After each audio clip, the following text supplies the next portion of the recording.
Still, I haven't picked up any Turkish words yet. I only…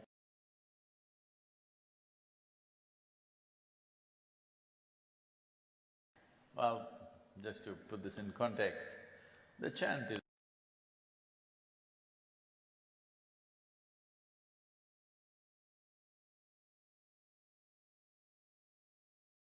and energy.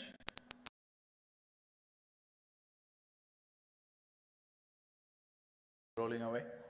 Hello? Can you stop it, anybody? Oh? It's going on the YouTube straight away, so you can take it. You can take it from there. Those of you looking at me through your third eye, please, sir. So, this combination, what a mess people… time and energy, that's all. And you don't have to do anything about time. You don't have to… Are you a planet spinner? Do you spin the planet? Hello? Those who are in the upper regions, do you spin the planet every day? Nothing. If you… I'm saying it's free, you don't have to do anything, life rolls away without any effort, isn't it? Hello? Do something, if you don't do something, if you're awake, if you're asleep, time just rolls away. Time rolling away means… away. This is not a clock ticking, this is life ticking away, hello? If you're conscious of it, handle it one way. If you have a sense of immortality about yourself, I'm just reminding you, before you and me came here, countless number of people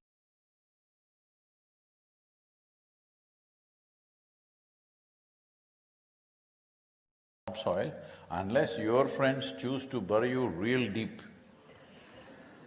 You know, sometimes it's like that. Can I tell you a joke? You're getting very serious out there, hello? This happened in Texas. Anybody from Texas? Hello? That's good because before telling a joke, I just make sure. Because Texas people carry big guns, you know. So, a couple in Texas wanted to visit the Holy Land. They were in their 20s. But you know, they got married and honeymoon lasted for 3 months. Then children came and children came, 1, 2, 3, 4, 5. And they went to school, they went to college, they got graduated, this happened, that happened, children, grandchildren happened, they went to school. They were 75 years of age. Now they got the opportunity to go to the Holy Land. So they went to Jerusalem. They're overwhelmed. Jerusalem, these cobblestones bleed history, you know. Every cobblestone's supposed to say something. So they walked the same street that Jesus is supposed to have walked, they went to that place where he's supposed to walk upon water. So many things, everything is history. They were overwhelmed. Unfortunately, the lady had a heart attack and she died. This happens, you know, wherever you are. So the man was preparing to take her back to Texas, the body. Then the local people came. The local people came and said, see, she has done the right thing. She has come to the Holy Land and she died here. This is the right thing to do. You should not take her back to Texas, and above all, they're charging you $18,000 to transport the body back to Texas, plus local charges there. Because you're American, because you're such a good friend of ours, we will just do it for $16,000. We'll do all the rituals, she's done the right thing and we will do the right thing, let's do it.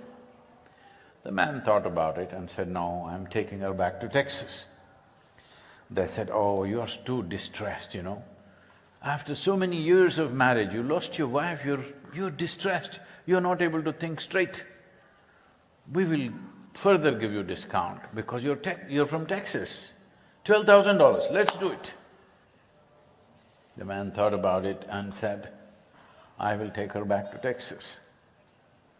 I said, see, this doesn't make sense, but we can understand 37 years of marriage and now you can't think straight. All right, we'll make it last offer, $6,000, let's do it. The man thought about it and said, no, I'll take her back to Texas. They said, come on, what is this? This doesn't make sense. $18,000 for the transportation, then local charges. We are telling you 6,000, what is this? You're saying Texas, Texas. He said, in Texas, dead stay dead.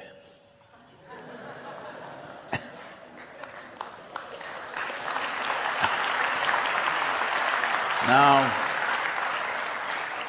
this is the important thing about life. Whatever fancy ideas you have, whatever fancy ideas somebody else has, it doesn't matter. We can only live with reality. We can entertain ourselves in our mind with fancy ideas. But when we step, we have to step on the firm ground. There is simply no other way. Hello? Hello? You come to that place or no? Are you still such a wild romantic, you're still thinking you can walk off the balcony? Don't do that, anybody, I didn't give you an idea.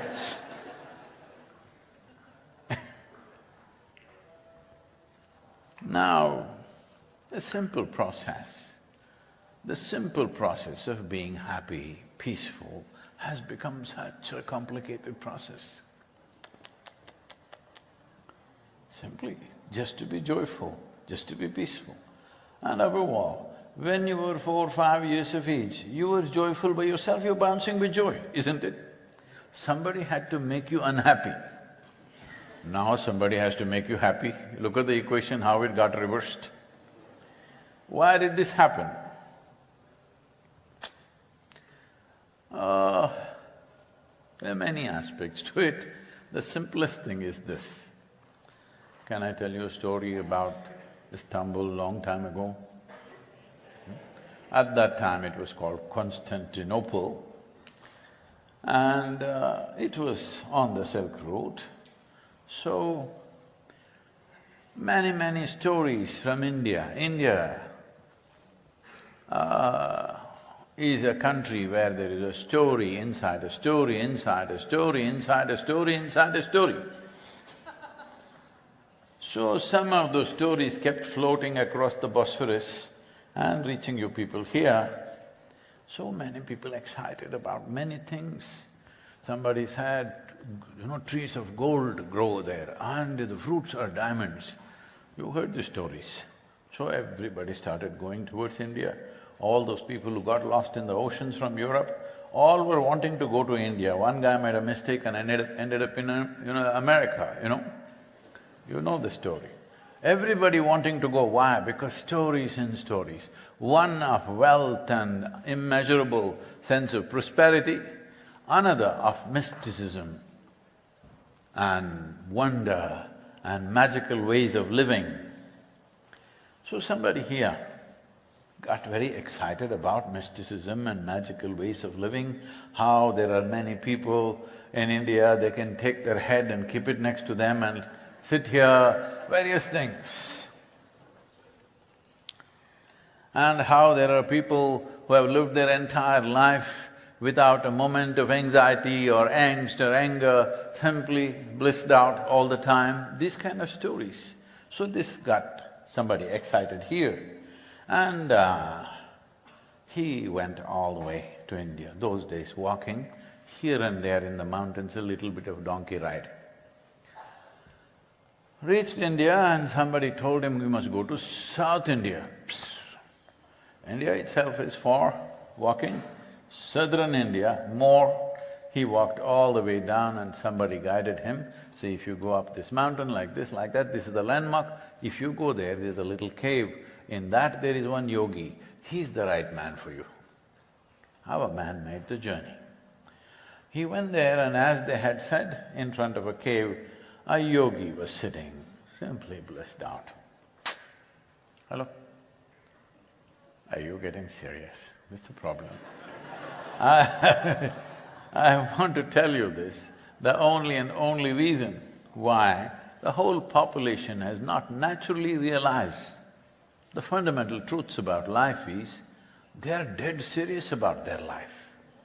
That's the whole thing. See, you must first get serious and then die. If you first get dead and then serious, you're doing something fundamentally wrong. Hello? Yes or no? You're doing something very wrong, first dead and then serious. So, he went there and he saw this yogi simply sitting there, blissed out. So he went, he had heard that if you see an Indian yogi, you must prostrate. And he went down and scraping his knees and making some difficult noises. Already he was tired with this big walk and climbing the mountain. Yogi heard all this commotion and he opened his eyes and he smiled. The man who got to smile back, he asked, "Can I ask you a question?" The yogi said, "Oh, by all means, question, fine. This is not a land where questions are a problem. Question is the way of the nation. Question is the way of the culture. Even if so-called divine beings come, Indians will only ask questions." The yogi came, his wife asked him 1,000 questions. Krishna came, his closest friend asked him hundreds of questions. We were trekking in Tibet about 5 years ago. We had a group of people where about 36 or 37 nationalities were walking with us, just a small group. And we met in one mountain, one small little place on top of a spectacular mountain place. And one Indian person stood up. He lives in the United States but still very Indian. If they go out of the country, they become more Indian than Indians, always. So he stood up and started asking a question. I had also just climbed the mountain and I also needed time. The question went on for 8 minutes. Question inside a question, inside a question, inside a question. Because the Indians have 25,000 years of experience in asking questions. So, then I stopped, around 8 minutes I stopped and said, "See, there are so many nationalities here, they're all getting confounded. They've never heard a question like this. You stop, they won't get this." Then I was telling them how India is a land of questions because India doesn't have any belief system. It is always about seeking the truth. So seeking the truth means people questions about everything. Then when I said this thing about India's question problem, so one Chinese lady was walking with us, she said, "Sadhguru, I worked in United Nations for 27 years. Even there, only Indians asked questions."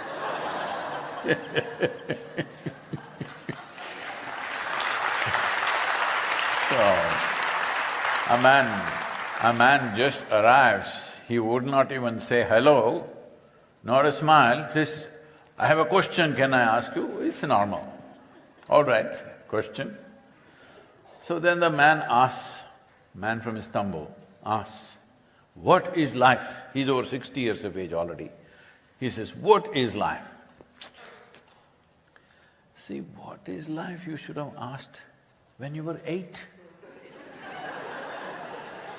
Well, if you were a little like that, at least when you're 16, you should have asked, what is life? 60 plus? All right, better late than never, they say. So when he asked this question, what is life, the yogi who was sitting like this went into raptures. He said, life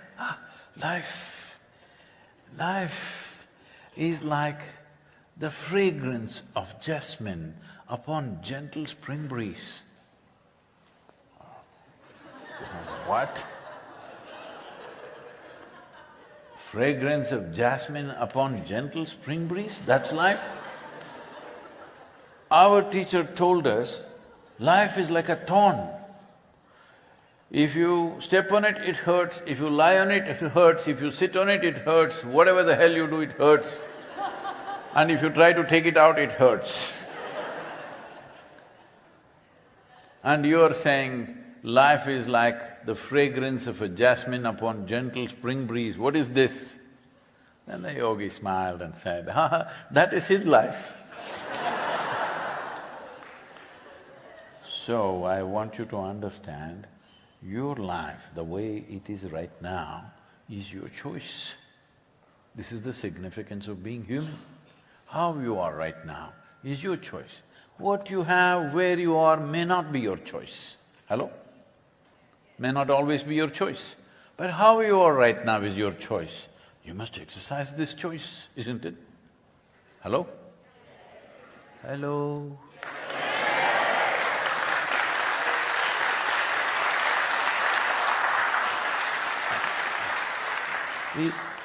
I'm just asking the people down here, all these people, are they perfect people? That's why they're up there? Hello? You didn't hear what I asked? No. Because this perfection problem is there in everybody's life. You know, we are a volunteer organization, over 5,600 full-time volunteers, 17 million part-time volunteers. No, don't do it, don't clap at my problems. Don't clap at my problems, I'm telling you my problem. What a volunteer organization means is, everybody is there, you know, they wear their heart out. But they are not trained to do the job. They want to do it, but most of the time they don't know how to do it. And you have to get it done somehow. And you can't fire them for inefficiency because they're volunteers. You manage something like this, you'll go crazy. So, this aspect of making a choice as to how you are. So these people come to me who are working and say, Sadhguru, he's so horrible, I can't work with me, she's terrible, I can't look at her face, that person is unbearable.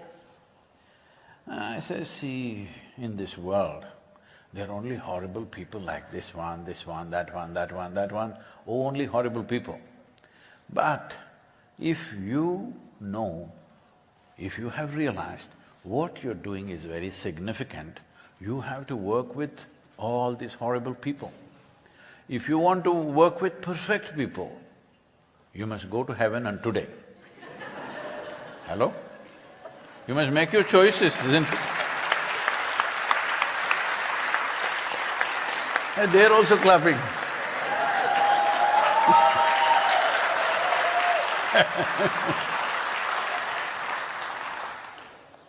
Those in the upper world also is clapping. So this is all our human problem is, that what is within us we seek elsewhere. For you to be peaceful, joyful, blissed out, healthy, well, all from within, isn't it? Hello? Human experience happens from within. Gathering things happens from outside. But if you're joyful, whether you sit on the floor or on the chair or in the upper region, does it make any difference? Because you're joyful. If you're miserable, everything matters. Hello? Everything matters. Not only what you wear, even your tear must be bigger than the others if you have the money. No, I'm just joking. You're wearing proper. You're not fashionable, it's all right. Now, this is the whole thing. What is in one place, we look for it in another place. What is here, we don't know how to do it. We know how to do it elsewhere. This is a serious problem, very serious problem. Now, you heard of that potato farmer that I spoke? No? No. There was a potato farmer in Turkey. He wanted to eat apples. I'm saying apples because you do not know something as exciting as a mango.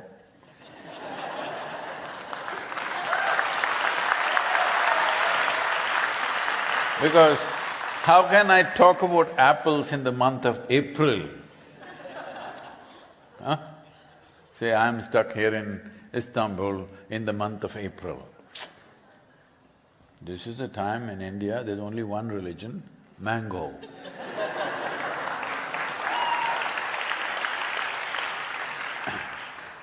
You heard of Rabindranath Tagore?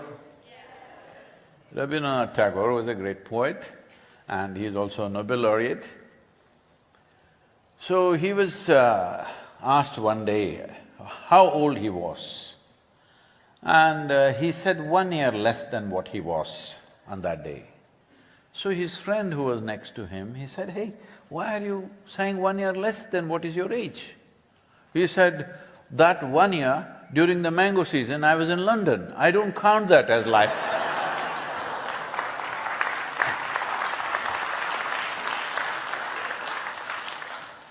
So this potato farmer went to eat apples. He went to the right tree, the apple tree. But out of sheer habit, he started digging the earth because he's a potato farmer.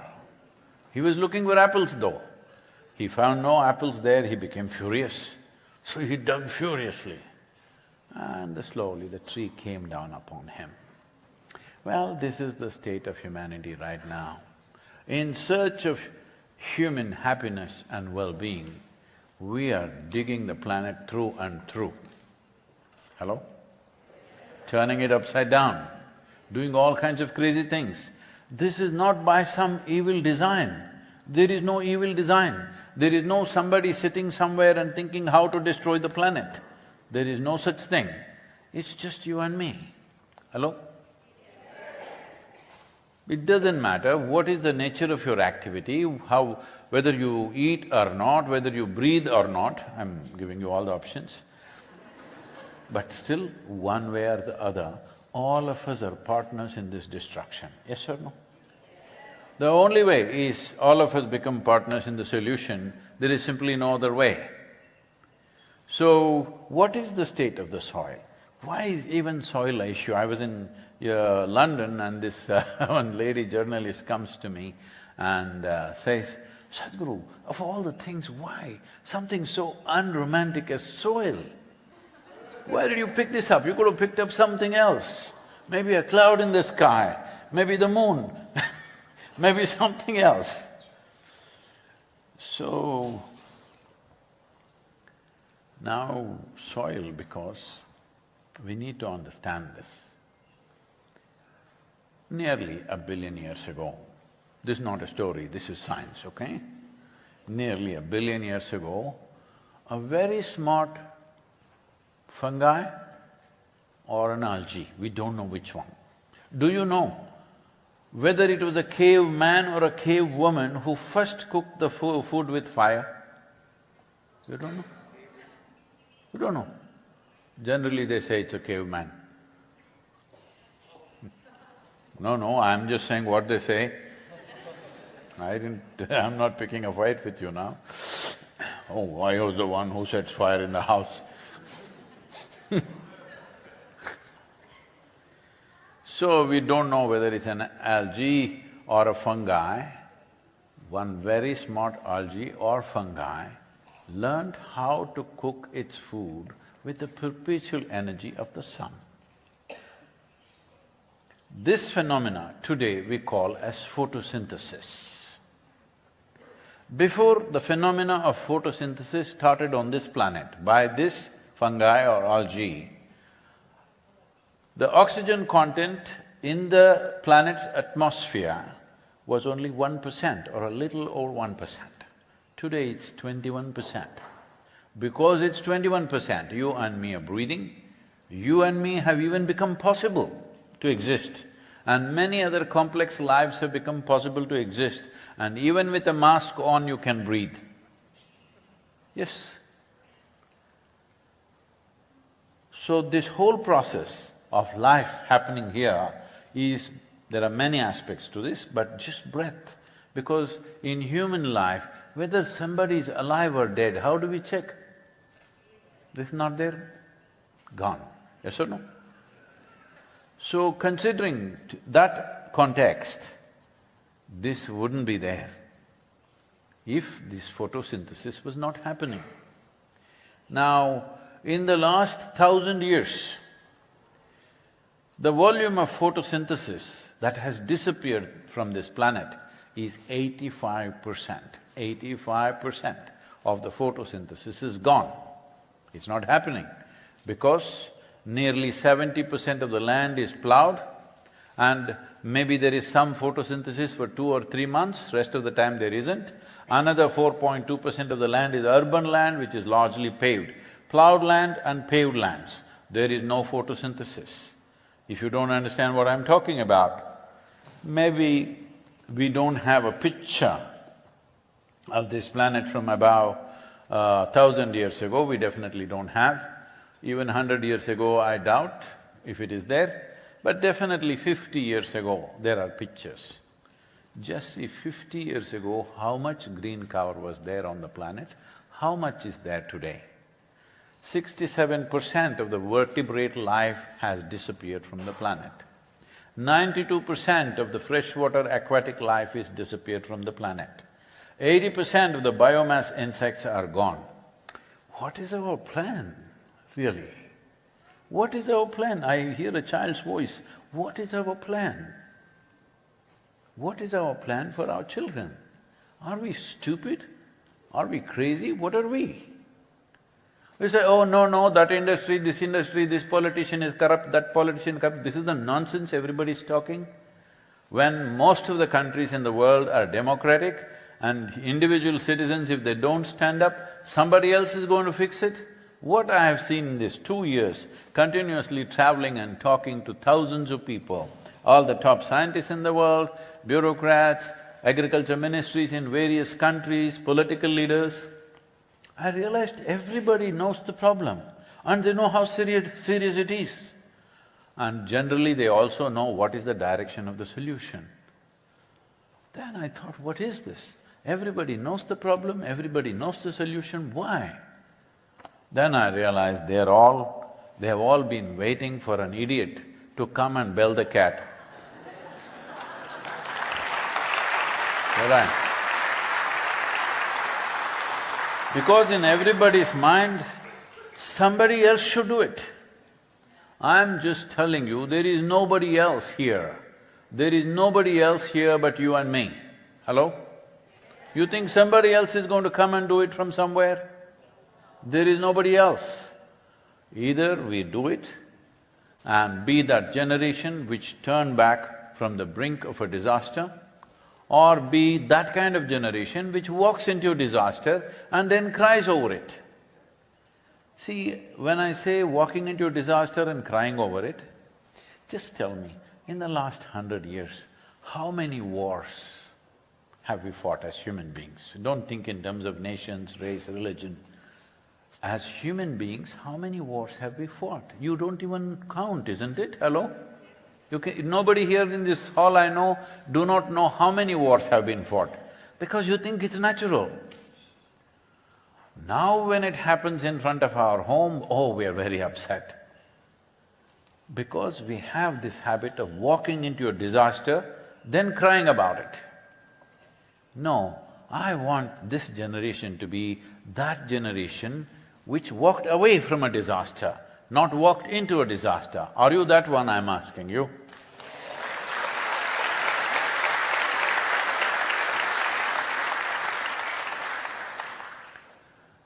Because when disasters are mitigated before they happen, nobody will know about it. Nobody is going to give you a medal or an award. If a disaster happens, then you go and give your shoulder to somebody to cry, that will be seen and reported. When you avoid the disaster, nobody will know that it happened, isn't it? So if you don't get any medal or award or nonsense, is it still worthwhile that we do something as a generation that turns life, the possibility of life back again, rather than walking into a disaster? That was a question. Huh? Yeah? Hello? I hear little voices, huh? Adults are all. Let me tell you. In the year 1861, this happened in Istanbul. You know, there were no spacecrafts and things landing on the moon and all that. People always looked at moon fascinated all over the world. So here also they were looking at it, and the way it's changing its shades and the way things happen, it looks like something is moving out there. So people decided, there are people there, just like us, there are people. We must talk to them. So how to talk? There was no other means of communication. So the wise men in this town decided, let us all arrive on a full moon night, we will all get to the top of our buildings, our homes and whatever buildings we have, on the top of it, wait for exactly 8 p.m. At 8 p.m., all of us in one voice will say, who? They will hear it and let's say what they say. Now I'll count 1, 2, 3. I want all of you to say who in such a way, people on the… if there are people on the moon, they must hear, okay? Okay? 1, 2, 3. Now you become such wonderful people of Istanbul. But on that day, I was also living in Istanbul. I had just come from India. This strange land for me, I'm looking around still. And all these wonderful people are here, and all of them at 8 p.m. are going to say, who? Such a fantastic event. I am just a small Indian person, what will I do? You know, I'm such a little person, what will I do? My voice is not so important. So, I decided, let me hear all the wonderful people of Istanbul saying who. Then I just stood there, 8 o'clock came and it passed in total silence. You didn't get it? Huh? You didn't get it? This is the whole problem with the world. When it comes to contribution, I become so small. When it comes to receiving something, I become so big. This is the problem. Oh, my voice, what can I do? All these wonderful people, they're all doing. Me, it's you. It's you as an individual human being who is important. Hello? Hello?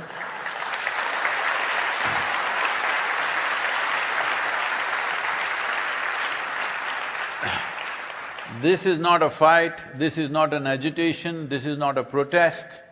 This is our expression of our love and responsibility for the life that we are and the life that should be tomorrow. Huh? I'm saying this because every time if somebody utters the word ecology, environment, first thing is who shall we bash? Whose face shall we bash now? Coming out on the street and saying ugly things at somebody else or shouting or throwing something in somebody's face has become the norm. If you get angry about climate change, you will cause global warming, isn't it? Hello? Because this is not going to be solved with your anger. What this needs is a relentless commitment to see that it turns around. What can I do is the question. I'm just a small little person, Sadhguru. Already many people are thinking, Sadhguru, I'm just at home, Sadhguru, I don't know anything, what can I do? Well, I'll tell you what you can do. You have a phone with you? Phone? Is it a smartphone or a dumb phone? What do you have? Hello? Smartphone. No, I'm asking this question because you refer to somebody as smart only when they're smarter than you, right? Yes or no? Now if you have a smartphone, all the time you should not be just sending silly messages on that. I'll allow 5%. You can send some silly messages. I know it's part of life, it's okay. But this smartphone must be used smartly. What you have in your hand is just not an instrument, it's a powerhouse if you use it properly. Just you, one person. If you really committed, just one person with this instrument can move the world, isn't it so? Yes or no? If you do the right things. This many people, if all of you are committed and you spend 15–20 minutes a day to enhance the message, really if you use your ingenuity, so many young people are here, if you use your brains and your skills to do it right, I think I don't have to go on riding like crazy. Yesterday I rode 18 hours, can you believe this, through Bulgarian roads? 18 hours of riding. 8 o'clock in the morning I left, 2 a.m. I reached here, and truck traffic was insane. And the Turkish gate.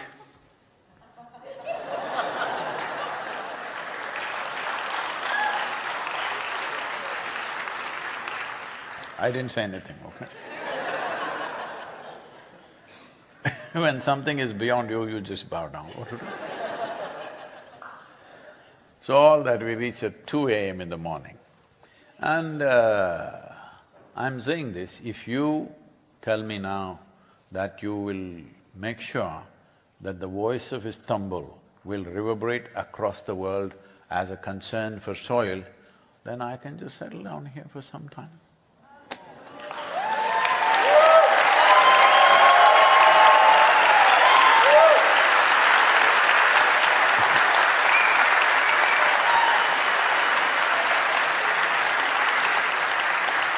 What is that supposed to mean? Am I… Huh? Am I staying? Yes. So you'll take care of the whole thing? If you take care of the whole thing, yes, I will definitely come back.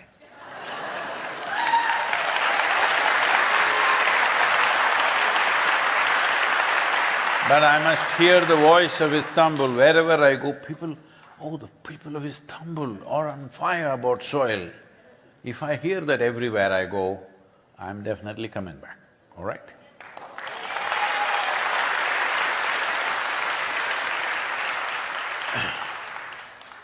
So this is very simple for a human being to be peaceful, to be happy, to be joyful, to be even healthy. It's very simple.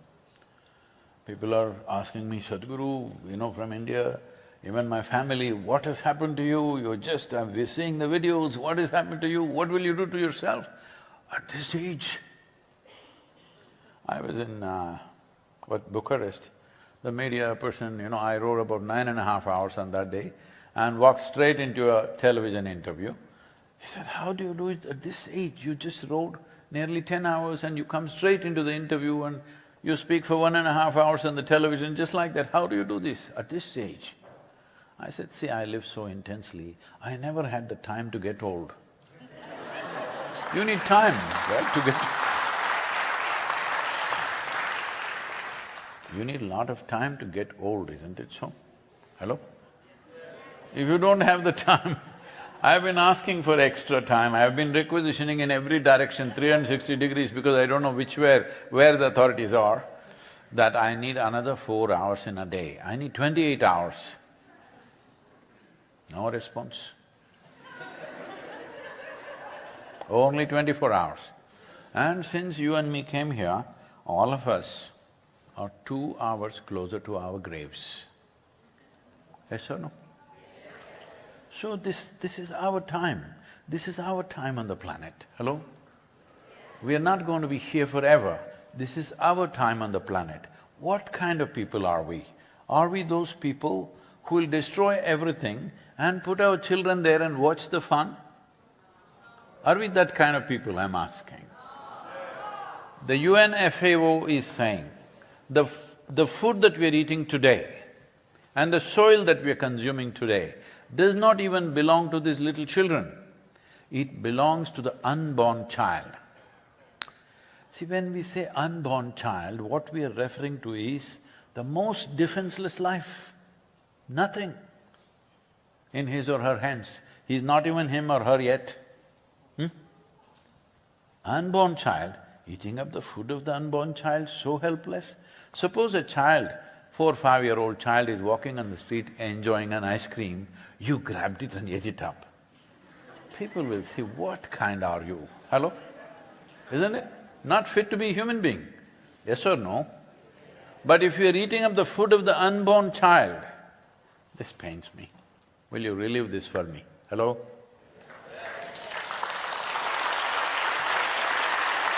This is not some doomsday talk I'm doing to you. Every responsible scientist in the world is clearly pointing out by 2045, 40% less food and over 9 billion population. That is not a world where you want to leave your children, definitely. I want you to just imagine, because we've just forgotten in the last 70 to 80 years, we've eaten reasonably well and we've just forgotten all over the world there used to be famines. When famines happened, people just didn't die like that. It took 3 to 4 months to die slowly, because something here, there, they'll pick and eat. There have been many parts of the world where when famines happened, unable to bear their hunger and determined to survive, people have chopped off their own children's limbs and eaten that. We should never ever again, after so much development in technology and infrastructure, we should never ever push any human being in that direction ever in the future of humanity. This commitment we must have. Oh, Sadhguru, you're talking about 100 years later, oh, well, you know, my problem, my profession, my boss, my wife, my husband. Arey, they're all there, I know. But I want you to understand, as an individual person, you have so many small things going, but you're also a human being, isn't it? You're the only one that we refer to as a being. We never called a tiger being. We never called an ant being. We never called even an elephant being. Hello? Only you are a human being because you are the only one who is capable of deciding how to be, irrespective of what's happening around us. If you know how to be, would you be blissful, loving, wonderful? Hello? If you know how to be, if it was your choice, would you choose pleasantness or unpleasantness for yourself? Pleasantness. What you want for your neighbor sometimes may be debatable, but so something so simple, because if you were feeling pleasant by your own nature, right now why I'm saying this is, this entire destruction has happened in pursuit of human happiness, not because of some evil design, in pursuit of human happiness. This is the case of a potato farmer, you know, digging for apples. If you want happiness, you must turn inward, isn't it? Huh? You want comfort and convenience, you arrange the sofa for yourself. Hello, both of you, I'm telling you. No, but you're fine there. See, when we say pleasantness, it's like this. If the body becomes pleasant, we call this health. If it becomes very pleasant, we call it pleasure. If the mind becomes pleasant, we call this peace. If it becomes very pleasant, we call it joy. If our emotions become pleasant, we call this love. If it becomes very pleasant, we call it compassion. If our very life energies become pleasant, we call this blissfulness. If it becomes very pleasant, we call it ecstasy. No. Some people are giggling because they're thinking of a round form of ecstasy, huh? Okay. I don't know in what form. Is it a round tablet or a drop? That's not what I'm talking. There is something called ecstasy because I want you to understand, it was not manufactured in, backstreet pharmaceutical factories, because the most complex chemical industry on the planet is this one, human mechanism. Yes or no? Yes. Do you agree with me? So the question is only, are you a great CEO or a lousy CEO of this chemical factory? If you're a great CEO, you will definitely make it blissful and ecstatic. If you're a lousy CEO, you're making it anxious, miserable, whatever else. There are 72 versions of psychological ailments and sufferings. I don't know which number have you chosen. But the question is only this, you are either messing up your chemical soup or making a wonderful soup. If I give you all the same, let's say 25 ingredients are there in making a soup, if I give the same 25 ingredients to all of you, do you believe all of you will make the same kind of soup? There'll be 1,000 versions of the soup. So the question is only, are you a good cook or a lousy cook? The same goes for this. All of us have come with the same ingredients. Hello? Whether you make this blissful or miserable is your choice. No, Sadhguru, you don't know, maybe for you everything is working out, my life, my husband, my wife, my child, da. We know them, but you are the ones who chose them, right? Hello? People come to me and say, Sadhguru, my mother-in-law, she's so terrible, I can't take it anymore. My boss, he's not even human. And my husband, after all, her son. Like this it goes on. I say, see, you come to the yoga center, you must come, I'm inviting you also. Come to the yoga center, I'll give you a nice place to live. We are next to beautiful mountains, I'll give you a nice place to live, good food to eat. You don't have to do anything. You just have to be joyful, that's all. Once in a way I will make random checks. If I find you miserable, I don't believe in feeding misery. We'll stop feeding you. If you're always joyful, I'll take care of you for the rest of your life. You don't have to worry about your life. No husband, no wife, no mother-in-law, no boss, nothing. You just live joyfully. Oh, in 2 days' time, they have twisted themselves out like this because they want to do something and they want to call the mother-in-law and ask, are you suffering?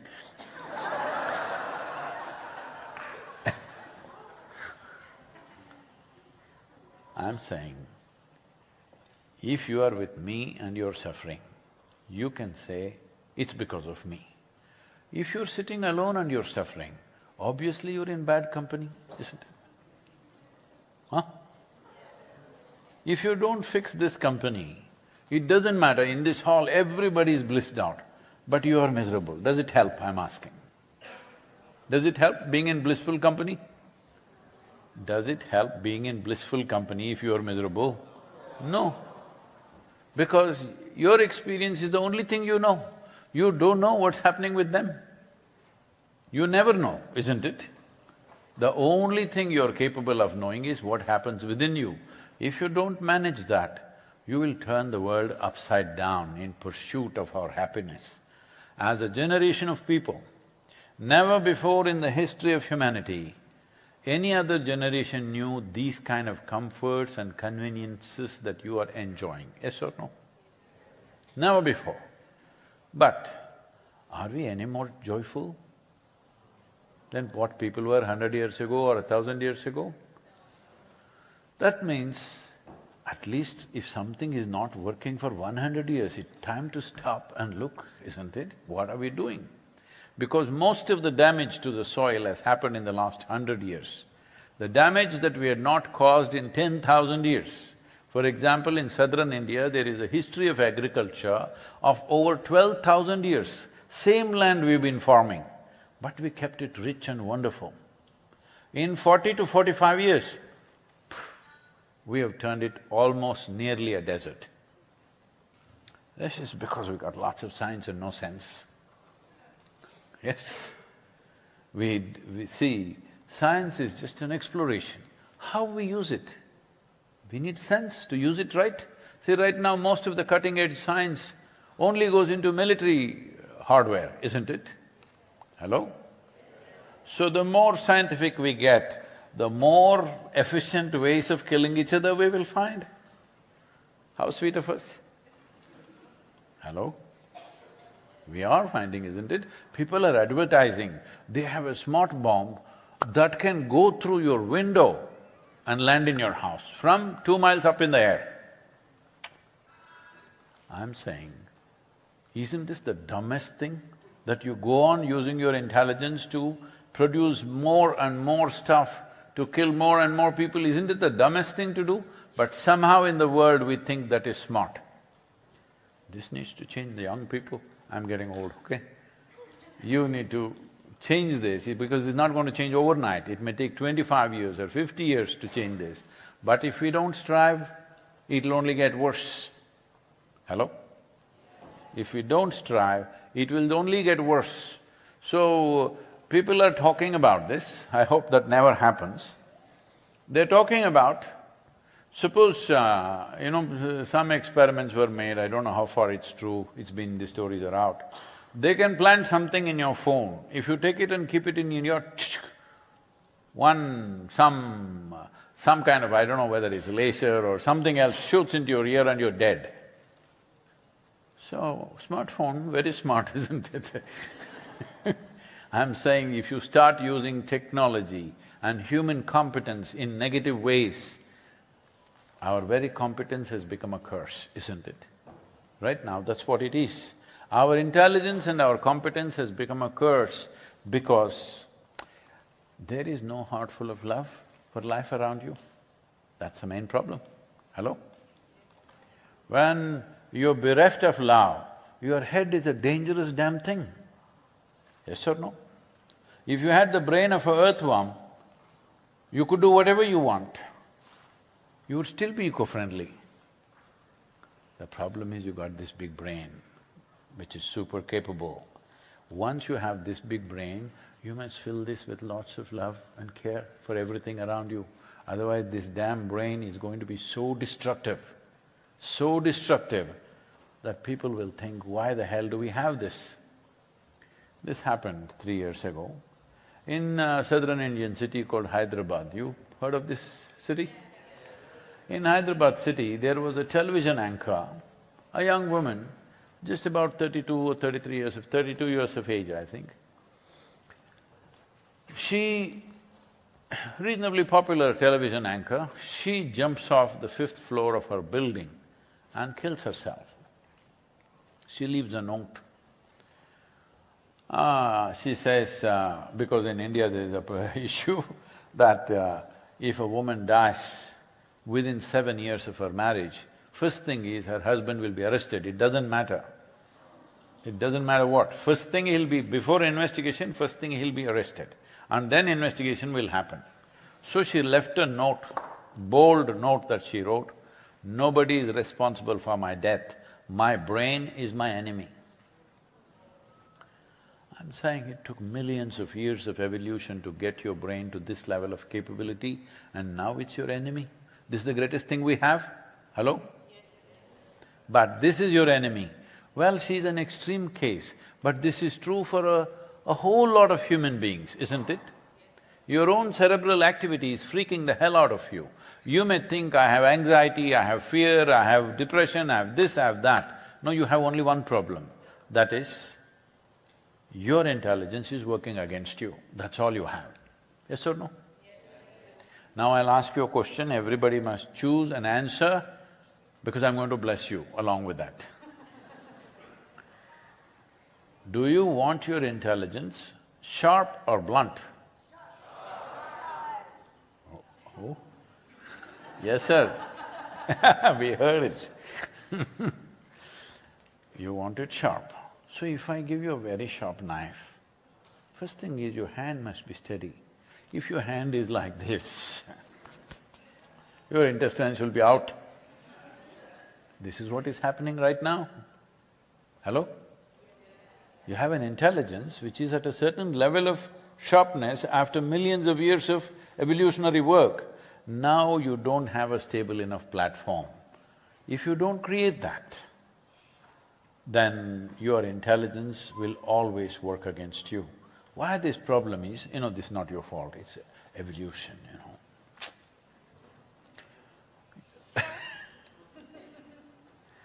Is Turkey okay with evolution or… No, in your schools… No, I'm asking this question. I'm asking this question because our center is in Tennessee. In Tennessee, still in some schools, it's an option they can teach either evolution or creation theory. So that's why I'm asking what is the situation here. You're also creation? Not allowed, is it?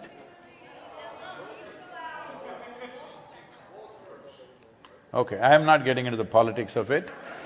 I'm okay with both. If you were just created, it's fine, you came out of a monkey, it's fine with me. Both ways, I just love the way you are, so what do I care how you came?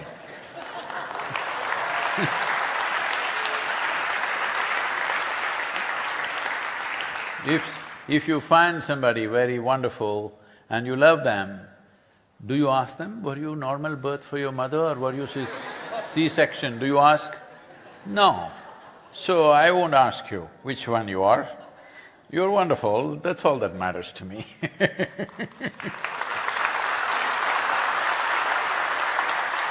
Anyway, as per the evolutionary scientists and the DNA and neuroscientists, what they're saying today is, your DNA is only 1.23% different from that of a chimpanzee. But this is only science, I'm not saying it's the truth, it's the science. It's up to you what you make out of it.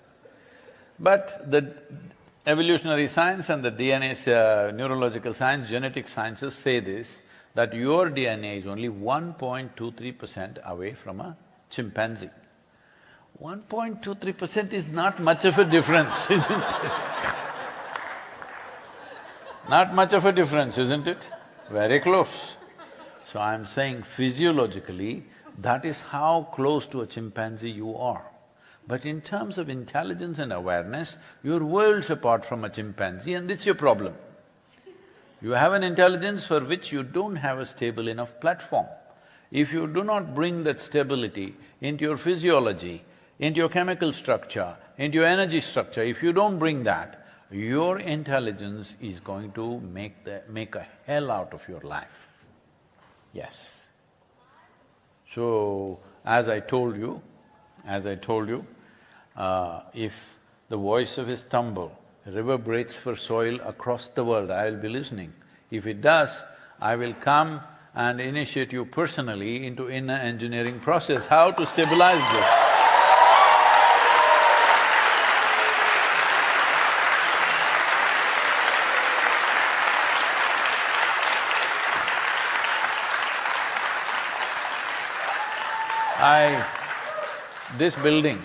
This building or any building for that matter, when will you say, wow, it's well engineered? When do you say? When it functions the way you want for you, isn't it? You are using some kind of a machine, let's say an automobile or something like that. When do you say, wow, this machine is very well engineered? When it does just what you want, isn't it? Is it not important, this one does just what you want? This one, that one, they will not do what you want. This one person must do what you want, isn't it? Huh? But you are trying to get that one to do what you want and that's a fight. Usually it's called a love affair, but it's a fight. You want that one to do what you want. No, no, no, this one should do what you want. If this one person did what you want, you will live blissed out. Hello? Let's make it happen.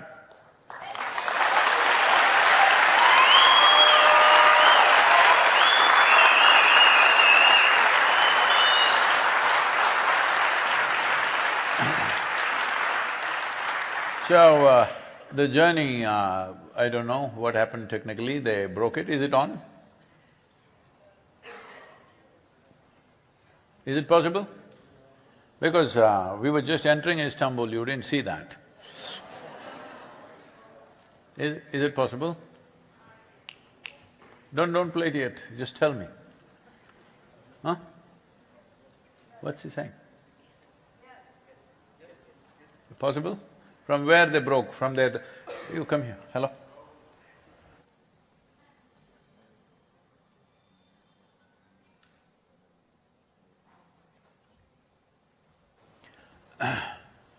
So, one important thing is, the journey continues from here, we are in Tbilisi, from there to Baku, From Baku, we are in Jordan, Bahrain, Saudi Arabia, and then Ivory Coast back to Saudi Arabia, and from there to UAE, Dubai and Abu Dhabi.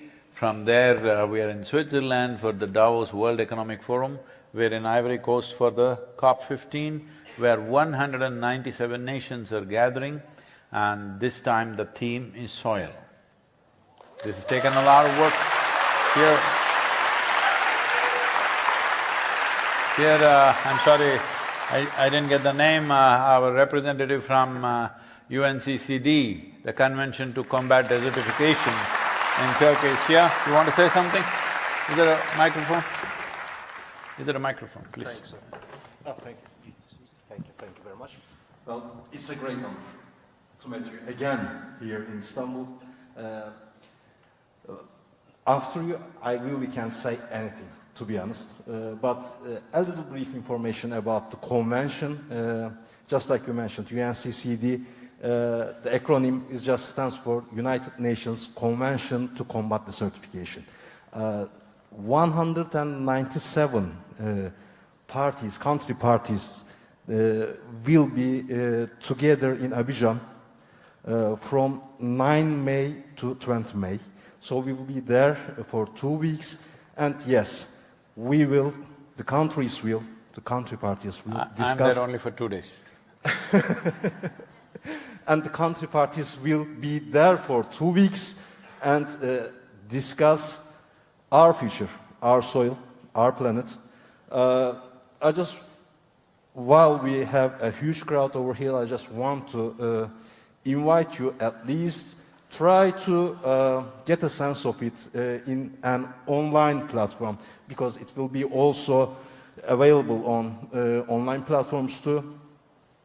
I guess that's all. Thank you so much. Thank you. So, why this convention for combating desertification is talking about soil, to make you understand this. See, if you add organic content to sand, it becomes rich soil. If you take away all organic content from the soil, it turns into desert. For those of you who do not know, because if you utter the word Saudi Arabia, you would think, oh, desert. 10,000 years ago, this was a rainforest, just for you to think. That's how world changes. And this is the first time that this kind of change is happening on the scale that it's happened before, on smaller scale. But at this scale, it's happening for the first time because of man-made reasons. We're leaving the woman out. Oh, will you protest on that?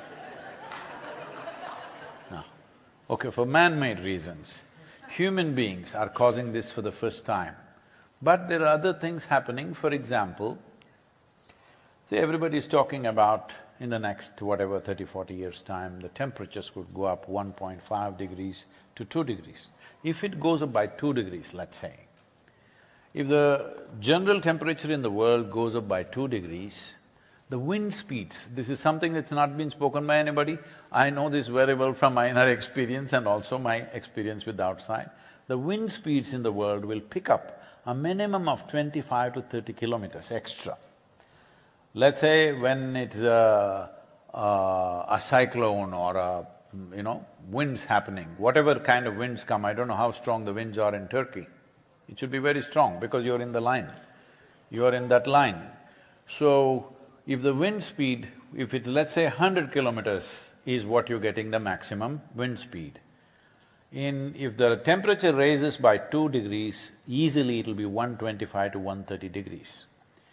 Already there must be a lot coming in the form of dust, but if the wind speed picks up anywhere between 15 kilometers to 20 kilometers more on average, if that happens, it could happen that from the northern Africa, millions of tons of sand could rise and come and land in Bulgaria, in Turkey, in Romania, all these places. And overnight, you could be desert. Normally this takes long time. Destroying the soil and becoming a desert takes a long time. But if the wind speeds pick up too much, and when the wind lifts the sand in millions of tons, Just overnight, your houses could be covered in sand. It's possible such things have happened before, it could very much happen again.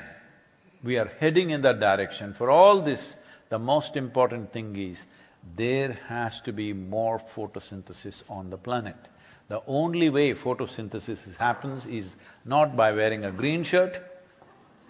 The only way it can happen is maximum amount of the land should have green cover over it. But we have agricultural lands everywhere, nearly 70% is agriculture.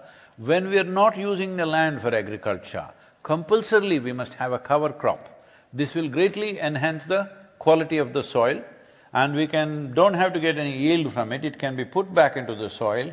Every year we have done this within a matter of 6 years, very degraded soil, 6 to 7 years' time, because every year you're adding about 1.5 inches to 2 inches of humus into the soil. In 6 to 7 years, it's well over 3%.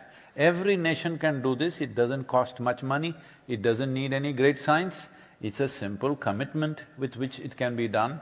And the word human comes from the word humus. It is that material in the soil that turns out like this. At least you understand, the fragrance of the flower comes from the filth that you add at the root, yes or no? The same goes for this. What we think we are fine human beings, we come from the microbial activity that is happening in the earth, and this is the very source. People are treating this as a resource. It is very important that we understand soil is the source, not a resource. All of us have fed up on our mother's breast, so do we call her a resource, I'm asking? Hello? She is the source of our existence, isn't it? Similarly, the soil is the source of our existence, not a resource to be simply used and destroyed. Please, all of you must stand up and make this happen. This is not my planet alone, this is yours too. Hello?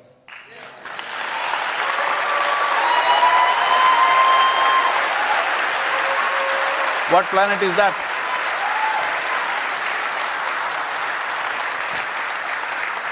I was just asking, what planet is that? They also here only? Great. I think they'll continue the video, please. There is a soil anthem that I want all of you to get and make sure it reverberates across your country. Here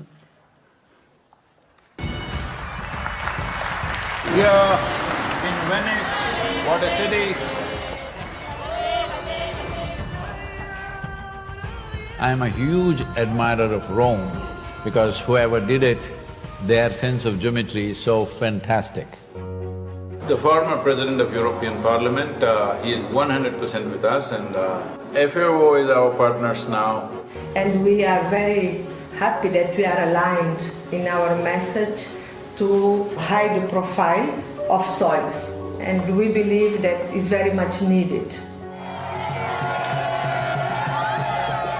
This great city, which is known as the Eternal City, we must understand over 2000 years ago, this Eternal City made the mistake of overfarming the region, and the erosions that caused did tremendous damage, and that was also the fall of the city at that time. So, the Romans of today should never make that mistake once again.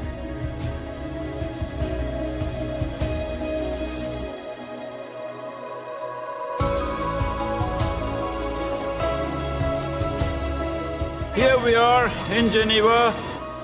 I think it's a message of urgency, but it's also a message of hope. So I would really like to thank Sadhguru for his leadership. The global movement led by him addresses the soil crisis by mobilizing people around the entire world.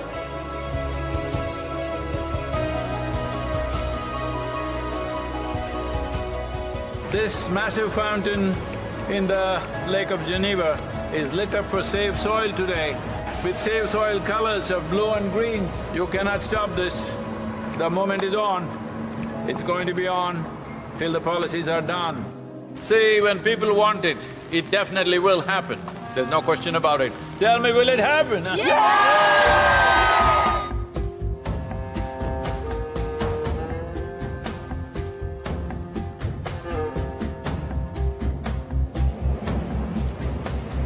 And in this cold, slippery road and winds are picking up speed,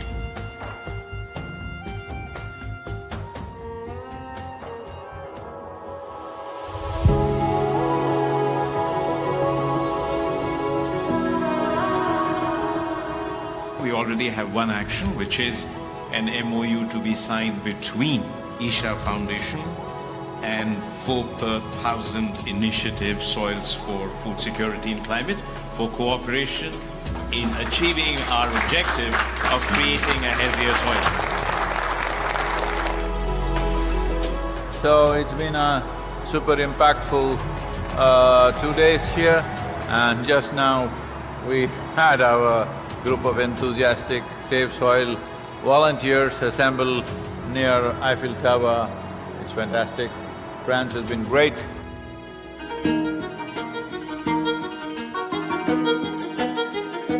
Well, Brussels, you need to understand, you have a bigger responsibility than most other cities, because Brussels is not just the capital of Belgium, European Union.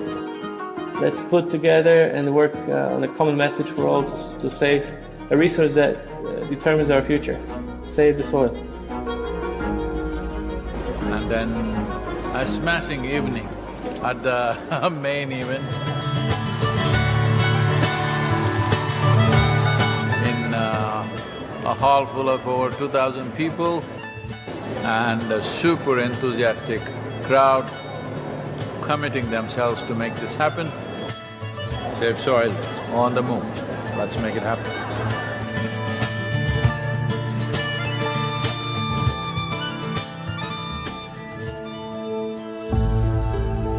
Embarking on such a journey is quite extraordinary. We therefore highly appreciate your SaveSoil campaign.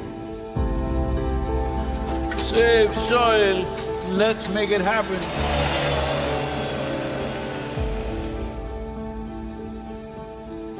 Just look up the news and see in the last 4 months, how many governments have started talking about soil because they see it's picking up momentum. But if you create 3 to 4 billion people talking about soil, that's it. That will be the main conversation in the government.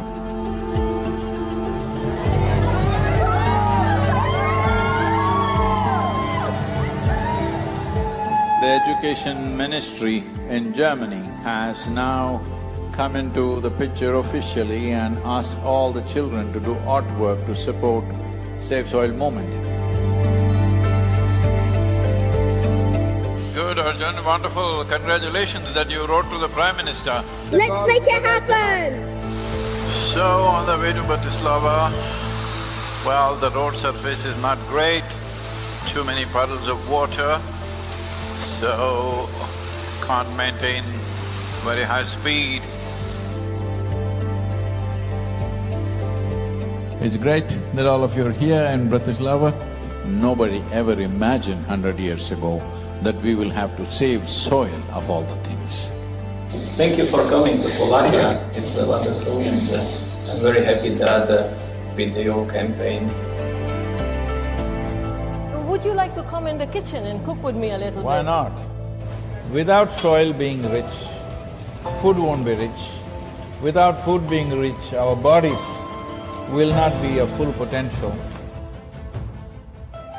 The old heroes always built something which stands up like this, but the new heroes are those people who will nurture the soil which always lies beneath our feet, never stands up.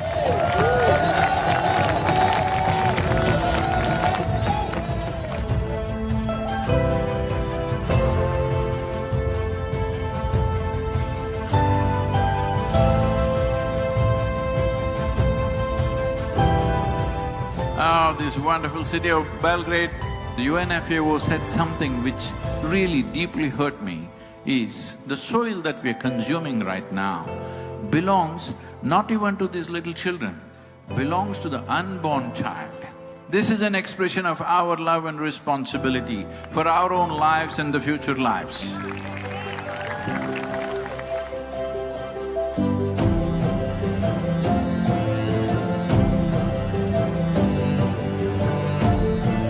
I think there is a great potential for a good collaboration, partnership with the campaign Save Soil, and what we are doing as a government. We can make it together. It's very important bringing a certain sense of love and celebration towards the land that we walk upon. It's just afternoon, but temperatures are around 2 degrees, morning it was below zero. Not a weather for motorcycle, for sure. Going from Sofia to Bucharest,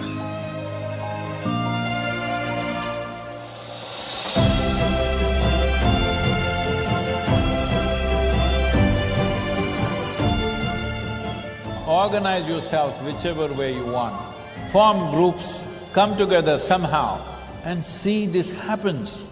This is a generational thing. We need to make this happen. Hello?